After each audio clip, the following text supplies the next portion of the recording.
ये घटना है रात के 12 बजे। मैं डेली शूट करके रात के 12 बजे घर आ जाता हूँ, लेकिन आज कुछ ऐसा हुआ जो मैं कभी नहीं भूल सकता।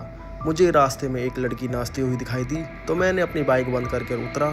टॉर्च निकाली बैग में से। टॉर्च को मैंने जलाने की कोशिश करी पर जली नहीं, फिर एकदम से जली। तो मैंने उससे पूछा कि आप कौन हो, क्यों नाच रही हो ऐसे। बट सामने से कोई जवाब नहीं आया। वो एकदम से रुक गई नाचते हुए। मैंने इधर उधर देखा कोई है आसपास, लेकिन आसपास कोई नहीं था। लेकिन वो एकदम से मेरी तरफ आने लगी। पहले वो धीरे लेकिन फिर एकदम से तेज़ आने लगी, तो मैं डर के मारे वहाँ से भाग गया। मैं भागता रहा और फिर एकदम से देखा तो वो रुक चुकी थी। अब वो रुक चुकी थी तो मैं वापस आगे जाने की कोशिश कर रहा था। इतने में ही वो नाचने लगी, तो मैं बहुत घबरा गया कि ये कौन है जो ऐसे नाच रही है बीच रोड में, तलवार लेके मेरे पीछे भग रही है। तो मैं धीरे धीरे हल्के पैरों से साइड में से निकलने की कोशिश कर ही रहा था। मुझे लगा कि मैं बच गया। मैं तेज़ी से भागने लगा और मेरी पैरों की आवाज़ सुन के उसको पता लग गया। वो मेरे पीछे आने लग गई। मैंने अपनी बाइक स्टार्ट करने की कोशिश करी, लेकिन मेरी बाइक स्टार्ट ही नहीं हो रही थी। पता नहीं वो क्या हो गया था उसमें। मैंने फिर कोशिश करी, फिर एकदम से वो स्टार्ट हो गई।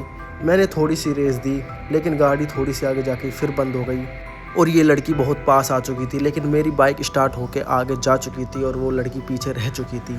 मुझे लगा कि आज तो मैं बच गया बाल मरने से। लेकिन फिर हुआ फिर से कुछ ऐसा कि मुझे फिर से आवाज़ें आने लगी सामने से। तो इस बार तो मैंने सोच लिया था कि इस लड़की का पर्दाफाश करना ही है, क्योंकि मैं भूतों में विश्वास नहीं करता था। तो मैंने सोच लिया टॉर्च उठाऊंगा और इसके पास जाऊंगा और इससे पूछूंगा कौन हो भाई, क्यों मजाक कर रहे हो तुम। लेकिन मुझे फिर चक्कू चलाने की आवाज़ आई, तो मैं भाग के सीधा आगे गया। देख रहा था इधर उधर की आवाज़ें आ कहाँ से रही है, और फिर मैंने देखा कि वही लेडी किसी को मार रही थी तलवार से। और इस समय मेरी हालत बहुत ख़राब हो चुकी थी और वो लड़की वही डांस करने लगी थी जो मेरे सामने कर रही थी और मेरी तरफ तेज़ी से बढ़ने लगी और मैं डर के मारे वहाँ से फिर से भाग गया। लेकिन इस बार वो मुझसे भी तेज़ भागकर मेरे पास आ गई और इस समय मेरे पास गाड़ी स्टार्ट करने का टाइम नहीं था और इसने मुझ पर वार करने की भी कोशिश करी। मुझे समझ नहीं आ रहा था कि ये लड़का है लड़की। इसकी शक्ल लड़कों वाली थी, लेकिन इसके बाल, इसके कपड़े लड़कियों वाले थे। आगे की कहानी बाद में बताऊंगा।